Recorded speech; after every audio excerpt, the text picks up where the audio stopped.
Hello சொந்தங்களே, அஸ்ஸலாமு அலைக்கும். எல்லாம் எப்படி இருக்கீங்க? வாங்க நம்ம ஃபேன்சி கிச்சனில் இன்ஸ்டன்ட் தாலியான பொடி குழம்பு எப்படி செய்யறதுன்னு பார்ப்போம். இதுக்கு ஒரு பொடி நுணுக்கி வச்சோம், அந்த பொடியை போட்டு இந்த கறி குழம்பு செய்கிறோம்.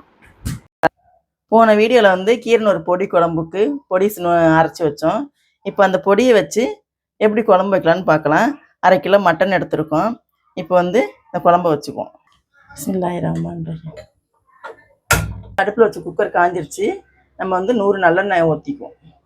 100 கிராம் நல்லெண்ணெய். எண்ணெய் காஞ்சிருச்சு. 1 ஸ்பூன் ஜீரகம் போட்டுக்குவோம். 1 ஸ்பூன் வெந்தயம் போட்டுக்கலாம்.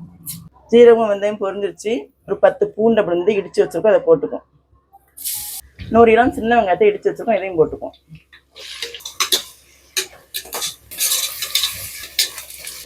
வெங்காயம் நல்லா வதங்கிடுச்சு. இப்போ கறி எடுத்து போட்டுக்குவோம். இந்த கறியும் போட்டு நல்லா வதக்கி விடுவோம். நம்ம நுணுக்கி வச்சுருக்க மசாலா கீரனூர் குழம்புக்குள்ள மசாலா மாதிரி தான் இருக்கும்.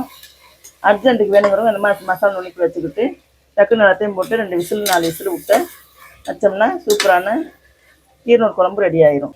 மிளகாய்த்தூள் 1 ஸ்பூன் போட்டுக்குங்க. மஞ்சத்தூள் 1 ஸ்பூனு நல்லா போட்டு வதக்கி விடுவோம்.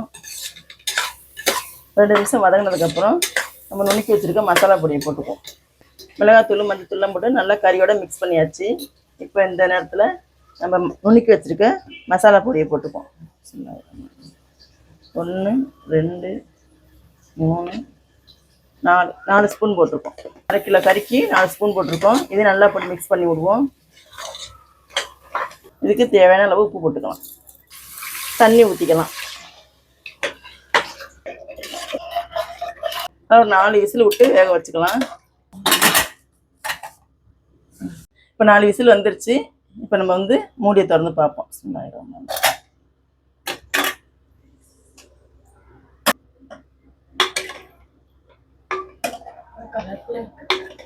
சூப்பரான தாலியான குழம்பு ரெடி ஆயிடுச்சு. இது ஒரு விதமான தாலியான குழம்பு. இதே போல் நீங்களும் செஞ்சு பாருங்கள். இன்ஸ்டன்டாக பொடி நுணுக்கி வச்சு செய்யறது கீரனூர் குழம்பு மாதிரி தான் இருக்கும். வீடே தூக்குது, வாசம் கமகமண்டு அட்டகாசமாக இருக்கும். இதே போல் நீங்களும் செஞ்சு சாப்பிட்டு பார்த்துட்டு எப்படின்னு கமெண்ட்டில் சொல்லுங்கள். அஸ்ஸலாமு அலைக்கும்.